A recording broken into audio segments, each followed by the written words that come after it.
Arriving in 2015, the scene of new and developed technology amazed the two scientists. Looking around, a huge videotron caught their attention. It showed a video of the global elite discussing the Paris Agreement. Checking the device once more, she saw the clock moving further from midnight. This shocked both the scientists even more. They were thrilled knowing that the clock went over 7 minutes, and it was further from midnight than they thought.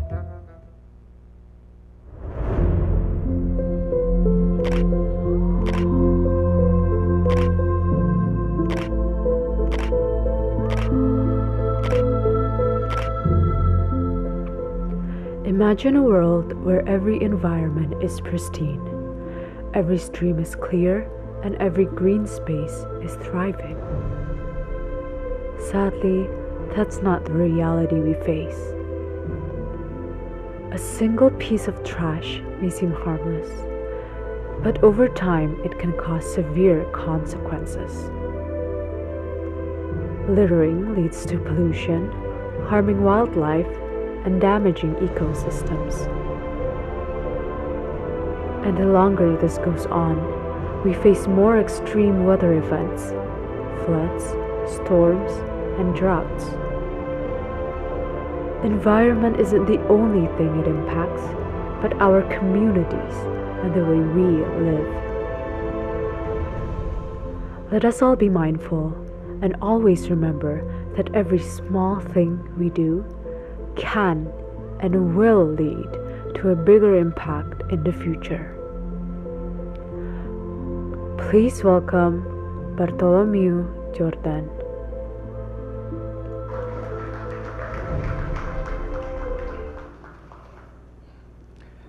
Oke, selamat siang semuanya.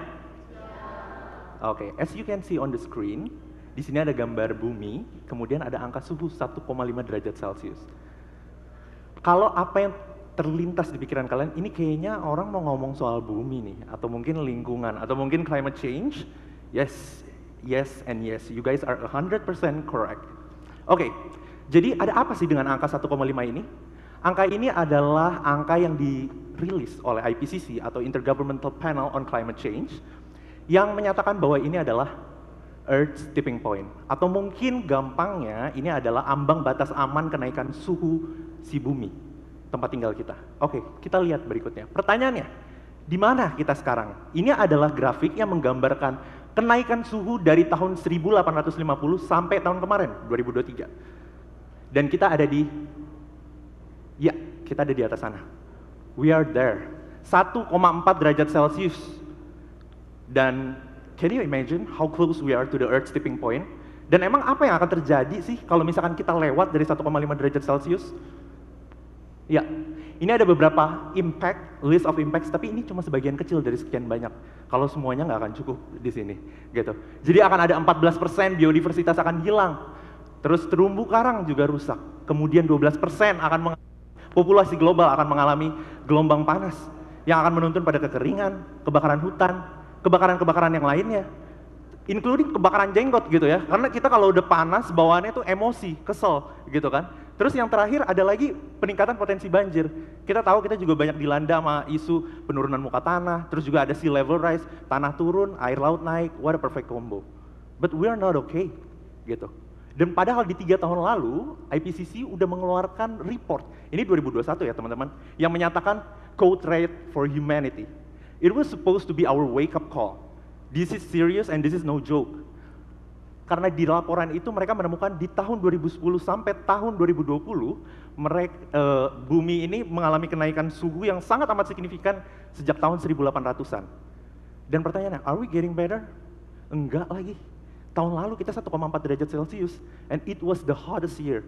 So we broke the record every year.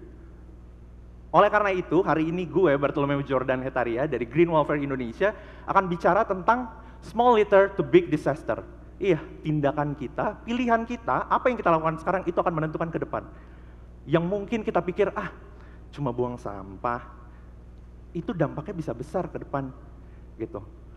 Jadi coba kita juga mikir bahwa kita ada di 1,4 derajat Celcius sekarang ini, itu juga tindakan kita kemarin. Dan mari kita lihat satu kalimat ini. Coba semuanya baca bareng-bareng. 1, 2, 3. It's only one plastic bag. Oke. Tapi gimana kalau ternyata yang ngomong ada 8 juta orang. Dari satu plastik, ada 8 juta. Nggak usah dihitung, percaya aja ini ada 8 juta di belakang, gitu ya. Dan can you imagine, ini juga jadi bukti bahwa pikiran kita, pilihan kita, tindakan kita, dan apa yang kita mau lakukan itu akan berdampak signifikan gitu. Karena ada 8 juta orang lain bisa berpikiran seperti itu. Dan kita kalau ngomongin sampah, yuk kita lihat. Indonesia merupakan negara penghasil sampah terbanyak di dunia. Jadi masih mau ngomong it's only one plastic bag, kalau menurut gue pribadi itu udah nggak jelas dan nggak nyambung sih. Gitu. Kalau masih mau ngomong only, kita lagi nggak baik-baik aja. Isn't the data says enough about our situation right now? Nah, kita coba lihat dari sampah segitu banyak, sampah apa yang paling banyak? Sampah sisa makanan. Dari mana sampah sisa makanan datang? Siapa lagi kalau bukan apakah hewan? Apa tumbuhan? Atau makhluk yang satu lagi yang kita sebut manusia? Iya kan? Dan ironisnya, Indonesia memiliki 26 juta penduduk miskin. Dan sebanyak itu mereka nggak bisa makan, tapi sampah paling banyak sampah sisa makanan. Wow. Coba kita lihat, kalau kita mau tahu gimana sampah itu dampaknya bisa besar banget, ini dia. 69% sampah di Indonesia itu berakhir di TPA. Dan sampah yang berakhir di TPA itu menghasilkan gas metana, mostly sampah organik ya. Dan sampah metana itu adalah, gas metana itu adalah 25 kali lebih berbahaya dari gas karbon dioksida terhadap perubahan iklim, kualitas udara, kesehatan, dan ini gampang banget meledak. Dan di tahun 2005, tanggal 21 Februari, ada insiden ledakan TPA Lewi Gajah di Bandung, ya, dan itu memakan hingga 157 korban jiwa karena ledakan gas metana tersebut. Ledakan yang beruntun, kemudian kita tahu kalau sampah di TPA ya, itu jadi gunung sampah gitu, dan jadi longsoran sampah terus merenggut hingga 157 jiwa, kemudian menghapus 2 desa dari peta dan menjadi tragedi sampah terbesar kedua di dunia. Ini jadi bukti nyata betapa bahayanya sampah, karena bahkan sampah aja bisa jadi mesin pembunuh. Terus gimana dong, kok kayaknya susah banget ya? Kita tadi ngomongin tentang sampah, satu plastik aja kok jadi kayak dampaknya, wah bisa sampai segitunya gitu. Oke, sebelum kita tanya siapa yang harus bertanggung jawab, kita lihat data ini. Dari mana sampah paling banyak berasal? Dari rumah tangga. Dari rumah tangga, dari siapa lagi? Manusia lagi. Kalau kita tahu yang namanya circle of control, itu ada 3 layer.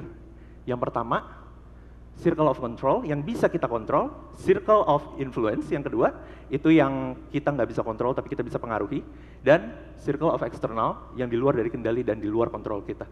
Kedua sampai ini masuk dalam circle of control, ini bisa kita kendalikan, pola konsumsi kita, ya kan? Apa yang kita konsumsi. Oleh karena itu, ini jadi tanggung jawab siapa kalau pertanyaannya? Ya, we all are responsible. Our action matters. Tapi seringkali gue ketemu sama banyak orang yang udah kayak hopeless atau anak-anak muda udah ngomongin tentang isu iklim, isu lingkungan gitu ya. Terus mereka kayak, ya elah itu mah tugasnya pemerintah, kita nggak punya kapasitas sebesar itu. Yes, kita nggak punya kapasitas sebesar itu. Tapi kita perlu tahu, kita memegang peranan penting. Karena pemerintah itu adalah cerminan dari masyarakatnya. Suara kita itu penting. Mereka dapat suara itu dari kita gitu. Sama lah, kalau kayak berjualan, they do their market research. Rakyat gue nih isu apa ya yang bisa gue jual gitu ke masyarakat, dilihat dulu. Dan itu juga akan menentukan nanti program-program yang mereka tawarkan. Kalau ini aja kita nggak mau omongin gitu ya, gimana mereka mau melek untuk bisa jadiin ini prioritas dari program yang mereka tawarkan. Makanya, your voice matters, and your action does matters.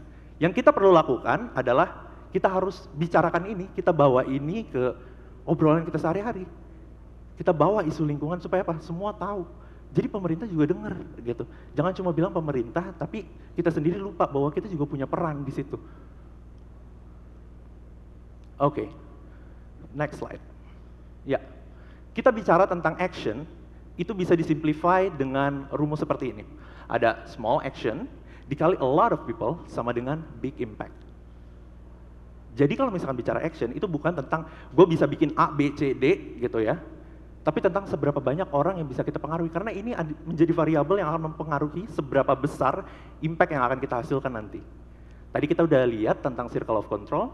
Ya, our circle of control, kita bisa kontrol lifestyle gaya hidup kita, pola konsumsi kita, mindset kita, pemahaman kita akan isu lingkungan, itu juga akan shape our lifestyle, tutur kata kita, tingkah laku kita, yang kemudian eventually itu akan mempengaruhi our circle of influence, orang-orang terdekat kita.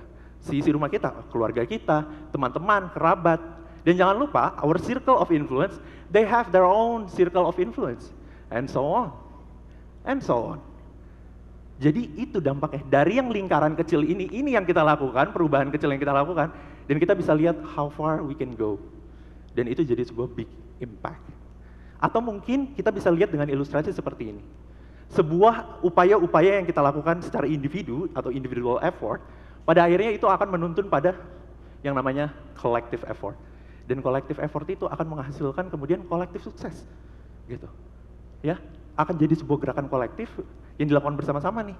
Dan ketika dilihat, wah ternyata efektif ya, ketika dilakukan seperti itu akan memantik another individual effort untuk kemudian they join the collective effort. So it's getting bigger and getting bigger. Ya kan? And the cycle goes on. Dengan apa kita bisa lakukan seperti itu? Ya tadi, dengan kita bisa suarakan suara politik kita, concern kita apa, ayo kita berani berbicara tentang itu, gitu. Dan juga kemudian kita juga bisa melakukan sebagai konsumen, kita bisa melakukan tekanan konsumen. Itu yang mungkin kita lakukan nowadays dan sadar kan bahwa itu juga powerful loh ternyata, gitu.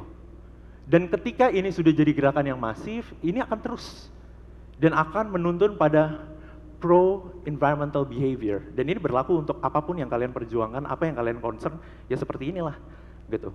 Sama seperti di Green Welfare Indonesia, ini berdiri sejak tahun 2020, didirikan oleh founder kami, namanya Nala Amirah, dan iya, itu dari tindakan si founder kami ini, bersama dengan teman-teman dekatnya, ia berhasil pengaruhi itu, dan kemudian itu jadi sebuah gerakan kolektif. Dan menghasilkan rentetan that collective success yang mungkin kita kenal, oh itu jadi branding, reputasi atau credibility. Kemudian kita lihat, oh, dan di situ gue termasuk salah satu yang oke juga nih, ternyata bagus ya. And fun fact, waktu gue masuk di Green Welfare Indonesia, gue belum aware sama isu lingkungan. Gue masuk dan gue malah belajar. Dan gue jadi tahu, oh ternyata sekompleks ini ya, gitu. Sekompleks ini ternyata permasalahannya. Dan kemudian hari ini gue berbicara tentang lingkungan di TEDx ITS. Dan sejak 4 tahun berdiri, itu yang mengalami itu tuh nggak cuma gue doang. Gue yakin ada teman-teman lain karena ada lebih dari 300 anak-anak muda bersama-sama dengan Green Welfare Indonesia melakukan aksi lingkungan, aksi iklim. Dan selama 4 tahun, ini yang kami udah coba capai. Mungkin nggak wah, nggak besar, but at least we do something. Kita mendistribusikan plant-based meal, sanitary kit, kita bikin booklet, climate education, kita kasih ke sekolah-sekolah, kita ajarin, kita edukasi. Itu yang kita lakukan. Dan pertanyaannya, terus gue harus mulai dari mana? Apa buat organisasi juga? Enggak gitu ya, gitu. Oke, jadi yang namanya environmental action atau climate action, it's not a one size fits all. So we need to reflect first, ya. Apa sih what closest to you the most? Isu lingkungan apa yang paling menarik juga buat kamu? Lihat mungkin lingkunganmu seperti apa yang bisa kamu lakukan?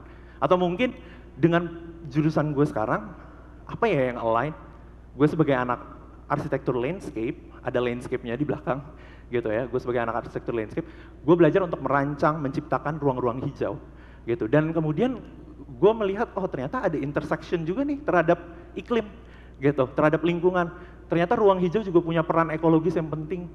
Kemudian bagaimana kita menciptakan iklim mikro yang nyaman untuk penggunanya. Nggak cuma manusia, tapi juga satwa dan tumbuhan, gitu, di dalamnya. Nah, itu mungkin apa yang bisa gue lakukan sebagai anak mahasiswa arsitektur landscape, gue coba perdalam. Gue ikutin sayembara, kita coba share ideas, gagasan gitu ya, bahwa sebenarnya ada kok solusinya gitu. Teman-teman yang mungkin anak hukum, kebijakan, you guys can learn about climate policy, about policy making. Teman-teman yang anak bisnis, ekonomi, kalian bisa perdalam juga tentang konsep green economy atau circular economy. Yang anak desain, you can use your talent with untuk buat environmental campaign or crafting art using recycled materials, hal-hal seperti itu. Ya, jadi dalam namanya kita mengambil tindakan itu nggak bisa dipukul rata dan there's no perfection in climate action because imperfect action is way better than perfect inaction. So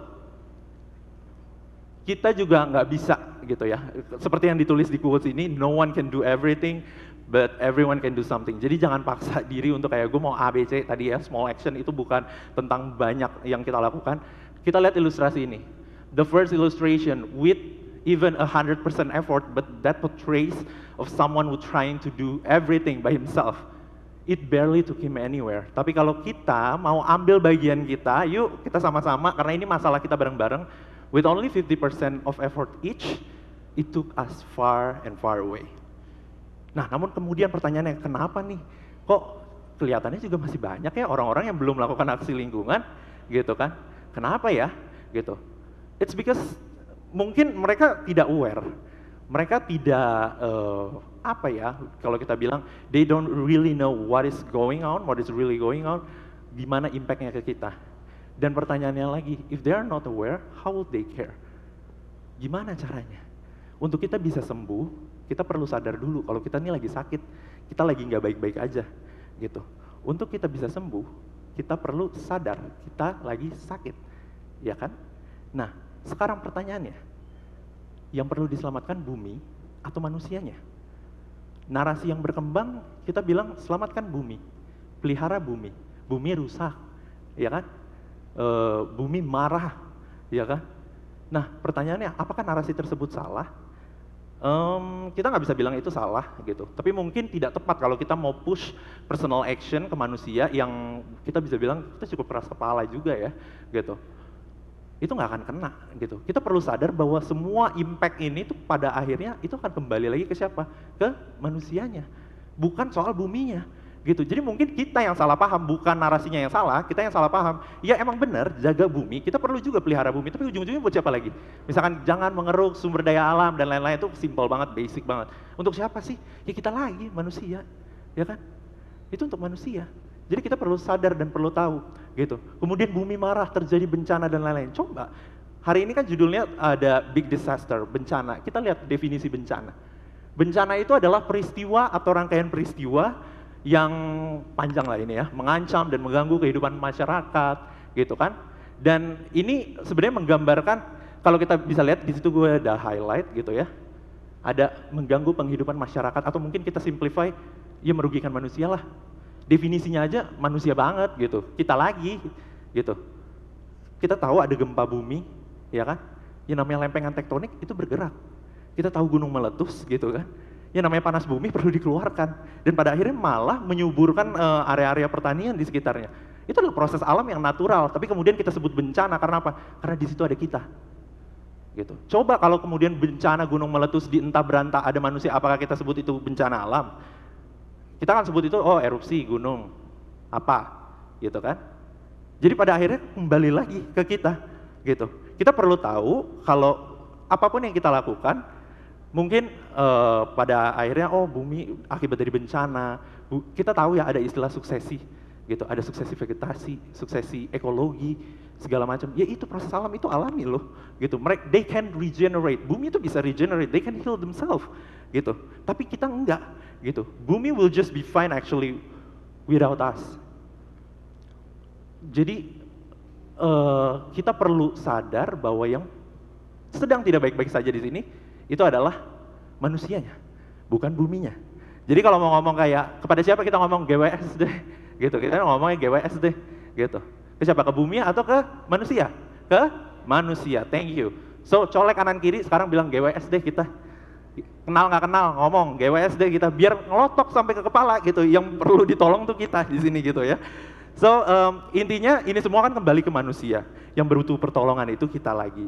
Jadi, yuk ambil tindakan. Ya, emang kita perlu jaga bumi dan seluruh isinya. But please at least do it for your loved ones. Karena kita bicara manusia, kita bicara tentang orang-orang tersayang kita, diri kita, keluarga kita, teman-teman kita, anak cucu kita di masa yang akan datang. So, let's start small and start from within. Kondisi sekarang itu mungkin memang akibat dari yang kemarin. Tapi besok itu ditentukan sama apa yang kita lakukan sekarang. Oke, aku mau tutup dengan ini. Nah, ini pertanyaan yang ada di judul tadi sebenarnya, who pays the price? So, it's us that causing the crisis. And it's also us that can do something about it.